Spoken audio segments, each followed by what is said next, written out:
Thank you for clicking on the video. Welcome back to the channel. This is a late review for episode 8 and 9, so I do apologize. First things first. The passing of Kiki really took me. I wasn't ready. I wasn't ready for that. I wasn't ready for that news, nor would I. I couldn't have predicted this. I mean, nobody could, but you guys know what I mean. It was a complete shock. The cause of her death is also very confusing to me. Carbon monoxide poisoning. So, like, she accidentally fell asleep in her car. Stranger things have happened. It's very unfortunate and disheartening to hear about her passing. I pray that she and Tisha were able to make things better. I hope that they were able to come to some type of common ground, and I hope they got it right. I hope they got it right before she was there's a box in the middle of my screen. So apparently, I don't know why. Okay, it's gone now. That was strange. There was a box around my face, and I wasn't going to be able to move forward, press on with that box around my face. Anyway, back to what I was saying. I pray that the family is doing okay in spite of the circumstances. Like, my heart goes out to her children, her husband. My heart goes out to Tisha. Although Tisha and Marceau did her real bad on this show. And of course, you know, they want privacy. You want privacy after you have blasted this lady and all her business? You didn't give her any privacy when she was living. I just really have mixed emotions as it relates to the Scotts and this whole situation, because leading up to this woman's demise, they were not good to her. And I'm not saying she was a saint and that, you know, she's blameless, but we wouldn't know about her addiction had it not been for Marceau and Tisha. We wouldn't know about any of the struggles in her life had it not been for them.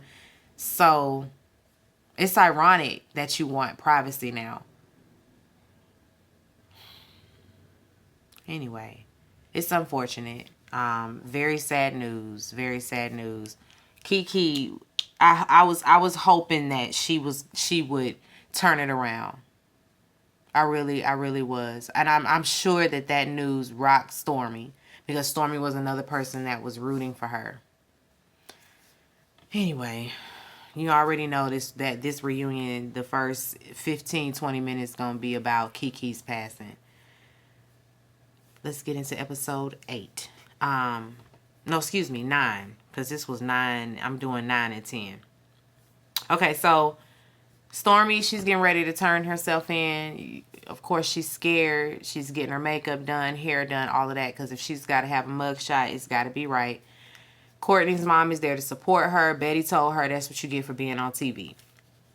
Tisha and her thigh-high boots go meet up with Destiny and Trisha to go make candles. Destiny is she's going to be rebranding Madani, and now it's going to consist of home fragrances, candles, that sort of thing. That's the first on the list, is the candles. So they're going to mix up some fragrance. They talk about healthy eating habits, the gala, etc., etc. They fill Tisha in on the gala. Destiny shares that she spoke with Sonny at the gala. Tisha asked if Destiny thinks that she could pull Moses today if she wanted to, because she was saying Moses was eyeing her all night. And she says, absolutely, no doubt. I don't doubt it either. Sonny and Courtney, they leave the police station, so she's a free woman. It was definitely a traumatic experience, but the officers and everybody involved were respectful and supportive because they know it was some bullshit. Stormy, she's feeling away about Betty not reaching out, because she called Betty and Betty ain't called her back. Betty ain't said nothing all day. Trisha, She says that she told the kids that she and Ken are. We didn't see this. I mean, they showed us a little bit of a little snippet of their conversation. It was filmed, but she got their opinion on she and Ken getting married. Her oldest son wasn't with it at first, but now he sees, mama's happy, and that's all that matters. A daughter was happy about it. The kids are open to it. I mean, they've been living together anyway for almost a year, so it is what it is. She has to tell her sister. So her sister comes over. Sister says she didn't know nothing about a 5-year separation. I don't know how. I don't know what family functions y'all been having that you've not been bringing this man to. Or maybe he was coming and y'all was pretending to still be married. Then going back home. I mean, people do that. Then go back home and y'all go your separate ways, but at Christmas time for grandma, y'all gonna pretend like y'all still married. I guess that's what's been going on, because sis say, what? I thought you and Ken was just playing around. So you knew your sister was cheating then. If she was still married. Like, girl, what? I'm confused. I'm confusion.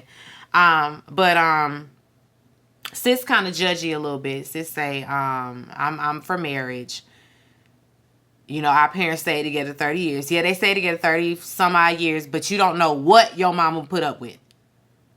You don't know what your mama put up with. See, now that I'm a grown lady, like grown, my mama has talks with me. And she's put up with enough. Okay, I would just say that. They are happily married, and they've been happily married almost 40 years. Yes, but they've had their moments that ain't been perfect all this time, because people, they're, ebbs and flows. Okay, ebbs and flows. But she thought that Ken was just, a little something like on the side, I guess, that she was playing with. But no, she's serious about Ken. She said, y'all been living together for 4 years? Wait, you're still married? Y'all, like, what? She ain't getting back with him, no, either. So don't think that's going to be it. They're not getting back together. Sis understands, she says your happiness is what matters. And so she supports her no matter what. All right, Courtney invited the guys bowling. Martell, finds out that Ken's coming. He and Ken got a lot to talk about. Courtney says he's not going to mention what happened with Stormy and what she's dealing with, because it's really none of their business and it's not necessary to bring up. And, you're right. Protect your wife, okay? Because, Marceau wasn't even there. Had he been there, he would have ran back and told Tisha what happened to Stormy. You already know. That's why he ain't saying nothing, because he know these husbands be gossiping too. They be going and telling their wives, and he not finna have Stormy's name, roundabout. They talk about the gala. Courtney asked Martell about him backing out the show. Martell says, listen, I ain't had a body right. Ken switches topics real fast. Trish was pretty mad at you because you was acting like you ain't know her at Stormy house. And, of course, everybody else in the room is like, so how y'all supposed to know each other? And why would she be upset that you pretended not to know her? Like, what is the extent of the relationship here? Martell likes to play coy. He looking in the sky. That's a telltale sign he lying. Chris asked, where did y'all meet? He said, oh, she was cool with my brother. Martell's like, what? But what she say? How she say we met? He gotta make sure that both stories line up. Because still there's this undertone that something sexual might have happened between the two of them in the past. There was some type of encounter. Martell says that it wasn't that serious. They communicated, but it wasn't often. Chris want to know why Trisha would be so upset that you didn't act like you knew her. Like, why she's so upset in the first place. And Ken says that she just felt like she was played. They make all these kind of comments that basically lend credibility to Martell maybe having a sexual encounter with this lady. But he's adamant that it wasn't that serious. They just, communicated here and there. Ken ain't worried. He like, listen, I wouldn't have remembered either. If I ain't smashed, I really ain't gonna remember an encounter, like, or a dialogue type of back and forth. via text message or something, like he wouldn't remember either. Ken is sounding like a pick me. You sound like you just want to be friends with Martell, because you should really be trying to get to the bottom of it instead of just saying, "Oh no, I wouldn't remember her either." What? He trying to play her in your face, and you just sitting back like, "Oh yeah, well you're right. Yo, you got a point."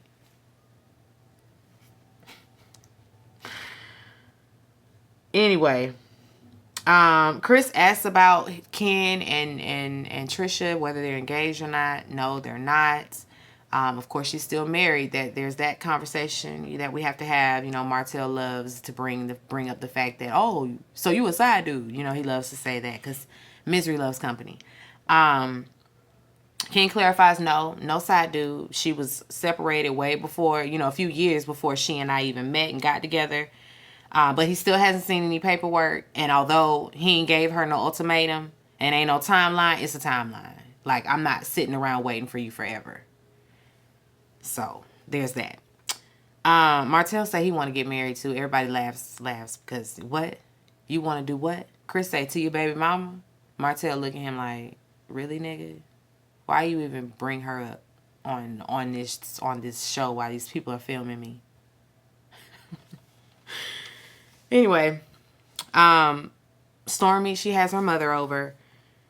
She hopes that this conversation can go well. Because Betty can be a hard one to crack. She tells her mom that she and Courtney are entertaining the surrogacy idea. Mama wasn't with it at first, but Mama understands now. She's like, listen, I would rather you go the surrogacy route because we almost lost you. So yeah, she's all for it. They go on outside to pasture. And have a conversation, about Betty not showing up for Stormy. Betty feels like, listen, I told you so. First of all, I told you not to be fooling around with that girl Melody in the first. She was trying to be nice and skirt around her name, but finally she went on and said it. Yeah, Mel likes to activate her fans and then pretend like that's not what's happening. She can very well stop it, and she won't. She can very well vocalize her disdain and disapproval for their crazy behavior, but she won't. And so because she won't, she's in support of it. And I told you that this is what comes with it. So yeah, girl, I wasn't just running down there. I was in the bed. Stormy gets her mom to admit though, that, or to apologize, that she hurt her. Not that for not showing up for her and not being there for her. Betty say, listen, this ain't the first time you was arrested, right? Stormy was looking at her like, really? Apparently she got arrested back when she was 18, And so that's just, she done been down this road before. Stormy got to learn. Stormy got to learn. That's pretty much where that ends. With Betty apologizing. She ends up saying the words, I'm sorry. Because at first she like, girl, I don't apologize. I don't apologize. Because why? Apologize for what? I meant it. I meant all of it. What am I apologizing for? She's sorry. She ends up saying, I'm sorry. And until next time, let me go on to this next one. New kids on the cell block. Now this episode was heavily it was a campaign tour for Sonny and Moses. They on their little campaign tour. We're trying to make fetch happen, I guess. We're trying to infiltrate them to the group, so we have to film with some of these different couples, just to get our foot in the door. We need their approval. We need the people to like us. And I still don't. I don't care who you film with. I don't care if you film with Mel. I don't care if you film with Tisha and Marceau. I don't care how many little double date scenes you do. I don't want you. Anyway, Chris and Nell, they talk because Chris is getting ready to show Sonny and Moses a few, some properties in Huntsville. Nell like, what about Destiny? I thought we chose a side. I thought Destiny was our girl. You saying Destiny your little sister? I feel like he's shown her a few properties before in the past. Where's your loyalty? Have you talked to her? He said, I don't owe her that. This is work. I'm not asking her to go and make some money. I'm not asking her to do that.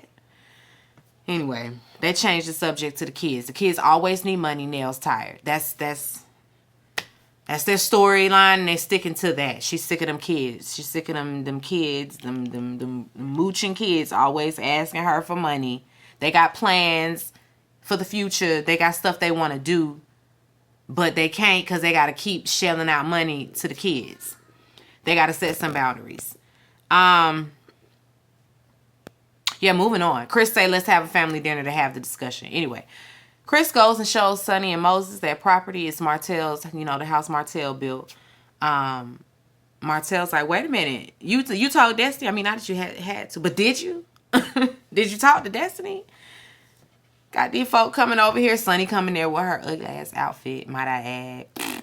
She coming there. The kitchen is nice. I like to cook for my man. Girl, okay. Was that supposed to be a dig? Anyway, they walk around the house looking at the house, They're trying to have kids, and the kids will grow up in a great neighborhood. And we want to bring the kids into the world in a nice place and not St. Louis, because St. Louis is just rough out there. It's rough out there in St. Louis. And so we can't bring kids into the world living out there, so they got to move to Huntsville. Everybody's just like, Huntsville, you got to move here. Yeah, well, it's such a nice place to raise a family. We're trying to start a family. All day with that. We trying to have a family. Anyway. They talk about, this conversation lands on Destiny at the gala. And then now we got to hear their side of it. Sonny, I understand her feeling away, but now we're not going to do the disrespect. Moses said, well, she fumbled the bag. It's the same with them. They're blameless. They're blameless. They ain't did nothing to Destiny. Destiny's just mad. Oh, we get why she mad, but I don't know why she that mad. Martell say he neutral. Chris say, oh, you neutral. Martell said, let me clarify. Now, I'm neutral now. But if Moses goes and starts to start up with Destiny, I'm on Destiny's side 10 toes down. Y'all, on the other hand, choose Mel's side just because Mel just be telling y'all to. And that's the difference. That's the problem. That's Martell's problem with them. He says it's not the same. Martell, please. He say the situation don't look good. Listen, but it is what it is. He understands. He's been in a love triangle before. He knows what it is. He wishes him the best. Martell drops by Stormy's warehouse.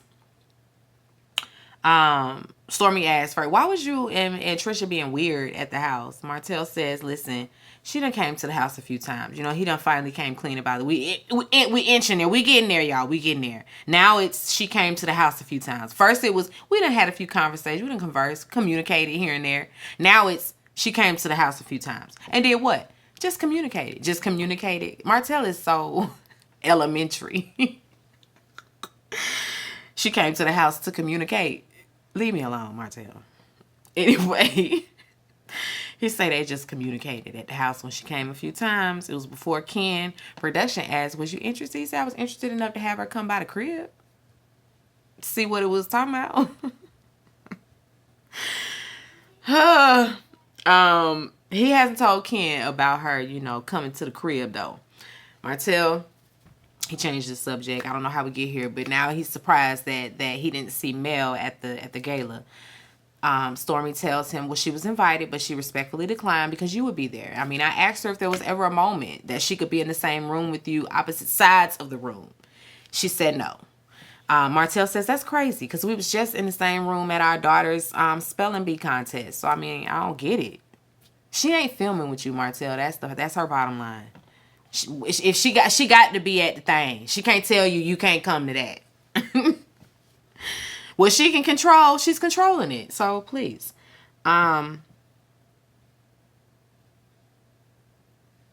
Stormy brings up his arrest. This is also out of nowhere. The editing is just trash. She brings up the arrest and shares, oh, you know what? I too just had to turn myself in for the same thing for the harassing communication. So that's a law. It's a big law over there in Huntsville. Don't be harassing the folks by word of mouth. Don't be cussing folk out because they can send the people on you. They can send the people around your motherfucking house. Okay? Just keep it cute. She tells him a millimeter. You know, he was all on it. All on. As soon as she said millimeter, he's like, oh, really? Yeah, I know firsthand about the millimeters. I mean, and at this point, it's really starting to sound like, or it's starting to look like, the message is, Mel, you need to control your stance. That's the message across the board. I think it's per production. Mel, get a handle on your fans. Okay? And they've said it in more ways than one. Anyway, Kimmy and Maurice, they meet up with Sonny and Moses. Kimmy's feeling away because she is Destiny's friend, but she also has an affinity for Sonny because Sonny was there for her. Sonny was there. Sonny checked in on her. Sonny was there when she got her diagnosis. Sonny was a shoulder to lean on. And so there's that. So she feels like she's at least got to try with her. We have to talk about everybody's past. You know, we got to get to know Sonny and Moses because they're forcing these people on us. They both come from humble beginnings. She's also from St. Louis. He grew up in St. Louis, in and out of jail. Done spent 15 years in and out of jail. He's finally out. Finally. After losing his mama, sister, cousin, brother, whoever else during COVID. He was locked up at the time. You know, it's just come to his realization he don't have a whole lot of time with family and loved ones. And so he had to stay out of jail. Sonny helped him do that. She's the backbone to their relationship. You know how mama do. She got to stand there and sit there and talk for him. He's talking about what he does. Kimmy said, what you do? Oh, real estate. Are you a real estate agent? Oh, no, I invest. Oh, and you have your trucking company. So, yeah, we're doing great, right? Tell me about your trucking company, baby. Okay, mama. He's such an idiot. And you can tell. He is completely led by her, and that's the bottom line. He needs a leader. I mean, to hell with these folks. I really don't even care about this scene. Kimmy is being messy, but not messy, because she's like, how can I push this for? How can we push her in the group? How can we get her into the fold? You know what? I'm having an event. I'm gonna be doing something. I can maybe possibly invite you. I think that's how we can get you in the group a little. We can give a little push. Because I like you. I have an affinity for you. Well, Destiny don't, Kimmy. And so, no, don't try to force it.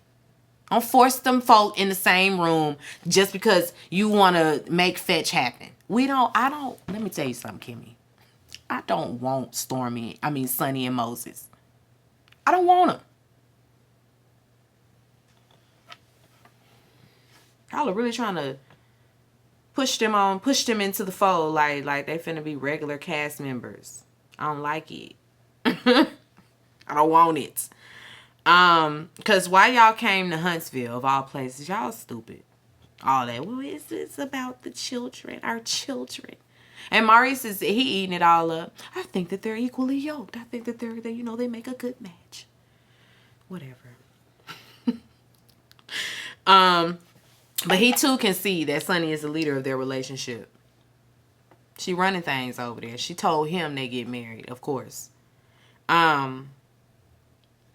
Chris and Nell, they had the kids over. You know, Nell, I can't give y'all any more money. It's always a struggle with Nell.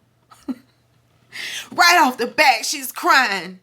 Every time y'all don't call me for no more money. Don't ask me if it's not an emergency. The only people I care about are my grandchildren. And they all looking at her like, okay.